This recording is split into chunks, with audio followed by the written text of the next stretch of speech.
ساکن دهه به نام یلدوش اشرف جماعت دهات قراتاق مسلمانقل یلدوشف همساله از موضع 100 گکتاره دره قنبر زمین للمی را به اجاره گرفته در آن تربوز و خربوزه، هندلک و کنجد، ماش و زغیر و نخود کش کرده حاصل دلخواه می‌رویاند.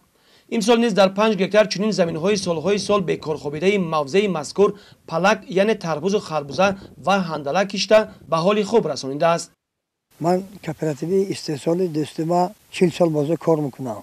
نقشه‌های پلن تربوز هر سال برجات اجرا میکنم. من همین سال هم تربوز کردگی من همین کم آبی باشدم که للمه ها با من برف نشد نم نیست همین نم بی نمی هم تربوزای ما خیلی نقش شدگی 4-5 نمون تربوز کردگی تربوز سیاه تربوز درازک تربوز استرخان خربوزا هم 4-5 نمون هم خربوزا کردگی من آب نبات بوری کله خربوزای زمستانه هندلک کردگی من. همچنین او هنگام صحبت میگوید که همساله هنگام حاصل کشتارش پخته رسید با خربوزه و تربوز اولا کام شخصان درمانده و بی‌پرستاران را شیرین میسازد.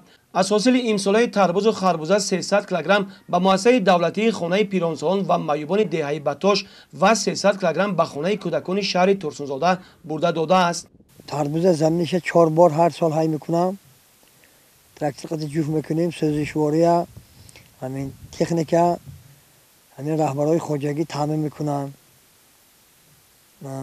بعد تربوز ماهی ایون که در آمد همین تربوز دانش میشنونیم تا تربوز تیار شده نه 4-5 بار همین علفاش میچینیم چاپک میکنیم خاک میتیم بیخشبه بعد انا تربوز خیلی خوب میشه. هر سال تربوزای ما کلان شدنش دیگر خیلی بود برای که زمین نم داشت نمناکی خیلی وای میگیرد کلان میشد. این سال هم شکر خدا خیلی میشد همین 8 کیلو هم 10 کیلو تربوزا هست. مسلمانقل یلداش واقعا نازکی‌های پرورش پلک را در زمین‌های لب تشنه للمی خوب می‌داند و این تجربه را او مرور زمان از بر کرده امروز آن را به دیگر دهقانان خواجگی دوستی می‌آموزاند. این دهقان اصیل در واقع به هر وجب خاک سرزمین مهر به اندازه داشته می‌خواهد پیروانش در استفاده زمین‌های بیکار خوابیده للمی زیادتر باشند و به این وسیله در فراوانی محصولات کشاورزی تحکیم اقتصادیات مملکت کمی هم باشد سهم گذارند.